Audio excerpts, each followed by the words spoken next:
Assalamualaikum warahmatullahi wabarakatuh. Jumpa lagi dengan Mimin di Ahmad Channel Indo. Di cerita kali ini Mimin akan menceritakan tentang sejarah singkat Nabi Ilyas alaihissalam. Tanpa berlama-lama lagi, mari kita masuk ke alur ceritanya. Nabi Ilyas adalah keturunan keempat Nabi Harun alaihissalam dengan nama lengkap Ilyas bin Finhas bin Azar bin Harun bin Imran bin Kahits bin Aziz bin Lawai bin Yakub bin Ishak bin Ibrahim. Nabi Ilyas diutus oleh Allah Subhanahu wa Ta'ala untuk mengingatkan kaum Bani Israel yang membangkang karena menyembah berhala dan tidak mau menyembah Allah Subhanahu wa Ta'ala. Nabi Ilyas berdakwah agar umatnya meninggalkan kebiasaan buruknya, yaitu menyembah berhala. Kaumnya tidak pernah menghiraukan ajakan Nabi Ilyas alaihissalam.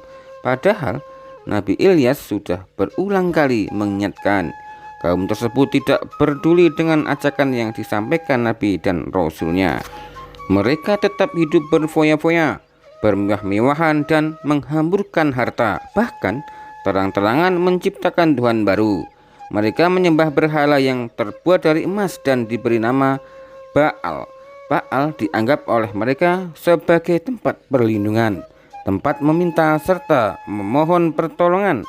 Kaumnya ini rela mendaki gunung demi memohon kepada Baal karena mereka menempatkan Baal di atas gunung, seperti dikisahkan dalam Al-Quran surat As-Saffat atau surat 37 ayat 123. Nabi Ilyas khawatir kejadian dari kaum Bani Israel ini membuat Allah murka. Nabi Ilyas selalu mengingatkan agar umatnya terhindar dari kemusyrikan. Sudah 3 tahun tidak ada hujan di lingkungan kaum Bani Israel, dan Nabi Ilyas pun mendapatkan wahyu dari Allah Subhanahu wa Ta'ala. Hai Ilyas, pergilah kepada mereka dan beritahukanlah bahwa tidak lama lagi akan turun hujan dari Bani Israel ini. Maka Nabi Ilyas pun mendatangi mereka. Tetapi mereka tetap saja membangkang dan malah mengatakan Nabi Ilyas si pengacau. Nabi Ilyas pun menjawab, saya bukan pengacau, justru kalianlah mengapa menyembah berhala Baal. Kalian telah melanggar perintah Allah Subhanahu wa Ta'ala. Nabi Ilyas langsung berdoa kepada Allah Subhanahu wa Ta'ala, ya Allah, hentikanlah musibah kekeringan ini. Musibah pun berhenti dan Allah menurunkan hujan kepada Bani Israel. Berhari-hari kaum Bani Israel hidup bahagia karena mendapatkan anugerah hujan setelah sekian lama kekeringan. Perekonomian mereka pun kembali pulih. Dengan adanya kenikmatan yang diberikan Allah tersebut, justru mereka tidak bersyukur. Mereka kembali durhaka kepada Allah Subhanahu wa Ta'ala dan kembali melakukan kemaksiatan. Kaum Bani Israel kembali menyembah Baal. Akhirnya kaum Bani Israel pun kembali ditimpa musibah yang lebih berat, yaitu gempa bumi yang dahsyat. Mereka pun gelimpangan dan tidak bernyawa lagi. Nabi Ilyas alaihissalam dan orang-orang beriman selamat dari musibah tersebut karena sudah terlebih dahulu meninggalkan negeri tersebut. Nabi Ilyas menunjukkan sikap sabar dan menghadapi umatnya yang membangkang dan durhaka. Nabi Ilyas tidak menyerah dan selalu mengajak kebaikan. Sudah sepantasnya sikap teladan ini kita teladani dan menirunya. Nabi Ilyas dalam tafsir Ibnu Katsir dan perjalanan dakwahnya. Dalam tafsir Ibnu Katsir, setelah diriwayatkan mengenai silsilah keluarga dari Nabi Ilyas, berawal dari kisah Nabi Harun yang merupakan leluhur dari Nabi Ilyas. Harun diangkat menjadi nabi oleh Allah Subhanahu wa Ta'ala pada masa Nabi Musa. Apabila dilihat dari silsilah garis keturunannya, Nabi Harun adalah kakak kandung dari Nabi Musa. Dalam Al-Quran, kisah-kisah Nabi Harun sering disebut dengan kisah Nabi Musa karena ditempatkan pada daerah dan masa yang sama dengan Nabi Musa. Sebelum Harun diangkat menjadi nabi, Nabi Musa memohon kepada Allah Subhanahu wa Ta'ala untuk mengutus Harun menjadi nabi untuk melawan raja yang sedang berkuasa saat itu, yaitu Fir'aun. Kemudian Harun diangkat menjadi nabi oleh Allah Subhanahu wa taala dan ia memiliki kemampuan dalam berbahasa dan merangkai kata yang dinilai layak untuk mendampingi Nabi Musa untuk menyebarkan ajaran Allah Subhanahu wa taala. Pada waktu itu, Nabi Musa dan Nabi Harun sedang menyelamatkan kaumnya dan keluar dari wilayah Mesir dari Fir'aun. Raja Fir'aun adalah raja yang bersifat tidak demokratis dan bertindak zalim. Fir'aun berpaling dari ajaran Tuhan dan membuat rakyatnya terpecah belah. Pada masa kekuasaan Fir'aun, kelompok Bani Israel menjadi kelompok yang paling tidak disukai oleh Fir'aun. Pada masa itu Bani Israel sedang mempelajari kitab firman Tuhan yang diwariskan oleh Nabi Ibrahim. Dalam kitab tersebut telah dijelaskan bahwa akan lahir anak laki-laki keturunan Ibrahim yang menghancurkan Raja Mesir yang sedang berkuasa. Kabar tersebut telah menyebar luas hingga diketahui Fir'aun. Fir'aun pun mengantisipasi dengan memerintahkan kepada pengikutnya agar membunuh setiap anak laki-laki Bani Israel. Setelah Nabi Musa berhasil mengeluarkan Bani Israel dari Mesir, Nabi Musa mengutus Nabi Harun untuk menjaga umatnya agar tidak tersesat. Nabi Musa kemudian menuju Bukit Sinai untuk berhalawat dan berpuasa selama 40 hari untuk menerima wahyu selanjutnya dari Tuhan. Setelah Nabi Musa menjalankan tugasnya untuk menerima wahyu, kemudian kembali ke tempat Nabi Harun. Namun, Nabi Musa mendapati kaumnya telah disesatkan oleh seorang bernama Samiri yang berpaling dari ajaran Tuhan. Kemudian Nabi Musa memerintahkan 70 orang terbaik dari kaum tersebut untuk pergi ke Bukit Sinai agar bertaubat mewakili seluruh kaumnya yang telah menyimpang dan ditemani Nabi Musa. Setelah sampai mereka harus bersujud dan memohon ampun kepada Tuhan.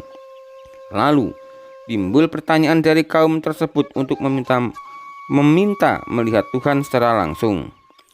Apabila tidak melihat, mereka tidak akan menyembah Tuhan. Sebagai jawaban, Tuhan pun menurunkan petir kepada 70 orang tersebut dan merenggut nyawa mereka.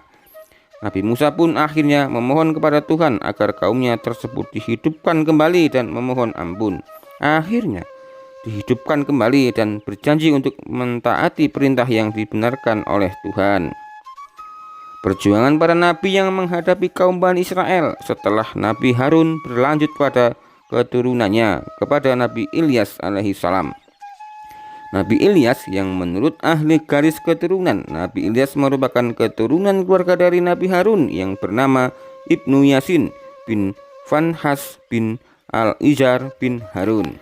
Dari penggalan Quran surat As-Saffat 123 sampai 132 membuktikan bahwa Ilyas termasuk ke dalam Rasul Allah.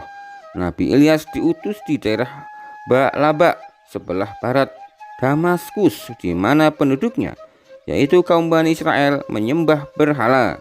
Kemudian Nabi Ilyas diutus oleh Allah Subhanahu wa taala untuk memerintahkan kepada kaum Bani Israel untuk meninggalkan berhala. Namun, raja dan kaum Bani Israel pada waktu itu menolak ajakan Nabi Ilyas karena mereka lebih percaya kepada berhala dan menantang kepada Tuhan yang disembah oleh Nabi Ilyas, yaitu Allah Subhanahu wa taala. Kemudian mereka didatangkan bencana sebagai bukti bahwa Tuhan yang disembah Nabi Ilyas itu benar.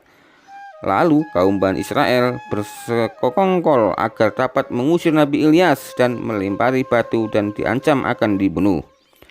Karena ancaman yang dari kaum Bani Israel, akhirnya Nabi Ilyas terpaksa meninggalkan perkampungan itu dan bersembunyi di gua. Selama berada di dalam gua, Allah Subhanahu wa taala memberikan bantuan berupa burung gagak yang membawa makanan untuk dimakan oleh Nabi Ilyas.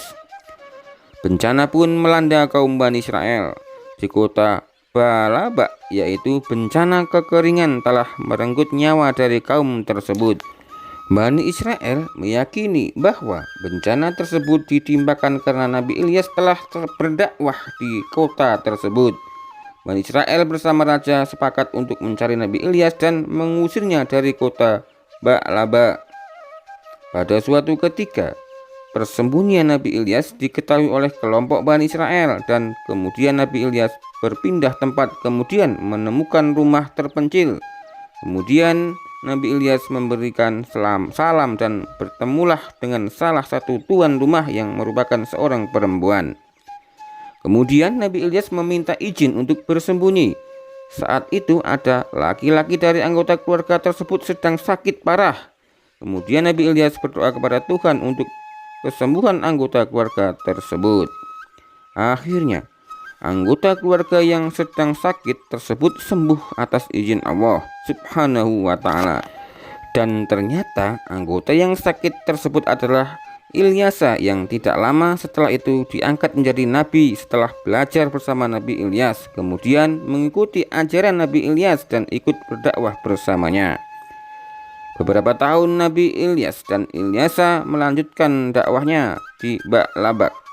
Penduduk di daerah tersebut mulai putus asa terhadap bencana yang dialami kota tersebut karena berhala yang disembahnya tidak mampu memberikan kesembuhan penderitaan kaum tersebut. Bani Israel pun berjanji akan mengikuti apa yang diperintahkan Nabi Ilyas. Akhirnya Nabi Ilyas berdoa kepada Allah Subhanahu wa ta'ala supaya kaum Bani Israel terlepas dari kesengsaraan. Kaum Bani Israel pun menghancurkan patung-patung yang disembah sebelumnya. Setelah itu kaum Bani Israel diturunkan hujan sehingga sawah dan ladang mereka subur dan mereka kembali hidup damai. Beberapa tahun kemudian kaum Bani Israel ingkar kembali dan menyembah berhala lagi. Lalu Nabi Ilyas berdoa kembali kepada Tuhan agar kaum tersebut dibukakan pintu hatinya.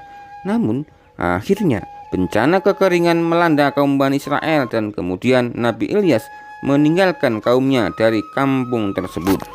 Diriwayatkan bahwa setelah Nabi Ilyas meninggalkan kaumnya, Nabi Ilyas wafat dengan cara diangkat ke langit oleh Tuhan. Kisah lainnya mengenai Nabi yang tak terhitung jumlahnya dapat kamu temukan kisah-kisahnya di dalam Al-Quran atau di dalam kisah 25 Nabi dan Rasul. Demikian kisah tentang Nabi Ilyas. Ada salah Mimin dalam menyampaikan. Mimin minta maaf, Mimin akhiri. Assalamualaikum warahmatullahi wabarakatuh.